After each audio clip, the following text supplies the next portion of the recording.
ঘটনাটি ঘটে জাহানারার সাথে। একদিন জাহানারার ছোট বোন রাত ৪টার সময় জাহানারাকে বলে, আপু আম কুড়াতে যাবি না? তারপর দুইজন মিলে আমবাগানে চলে যায়। আমবাগানে একটা গাছ ছিল অনেক পুরনো আর অনেক লম্বা। সেই গাছের আমগুলো ছিল অনেক ছোট ছোট। সেই গাছের আমগুলোই মাটিতে বেশি পড়তো। আম কুড়াতে কুড়াতে জাহানারা সেই আম গাছের নিচে চলে যায়। সেখানে গিয়ে সে অবাক হয়ে যায়, কারণ সেখানে একটা আমই পড়েছিল, অনেক বড় একটা আম। তারপর সে এগুলো পাত্তা না দিয়ে আমটাকে ধরতে যায়। যখনই সে আমটাকে ধরতে গেল, তারপর ঘটলো এক অবিশ্বাস্য ঘটনা। আমটাকে ধরতে গেলেই আমটা দূরে সরে গেল। এটা দেখে সে ভয় পেল, কিন্তু ভাবলো এটা হয়তো তার চোখের ভুল। সে আবার আমটি ধরতে গেল, কিন্তু এবারও একই ঘটনা ঘটে। এবার সে অনেকটাই ভয় পেয়ে গেল।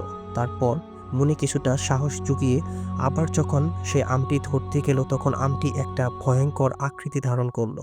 এটা দেখা মাত্রই সে অজ্ঞান হয়ে গেল।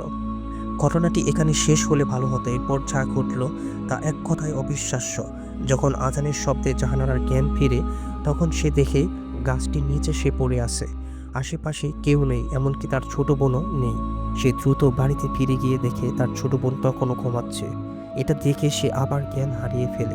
তারপর কিছুদিন তার শরীরে অনেক জ্বর ছিল। তো বন্ধুরা, কেমন লাগলো ঘটনাটি অবশ্যই কমেন্টের মাধ্যমে জানিয়ে দেবেন। আজকে এ পর্যন্তই। টাটা।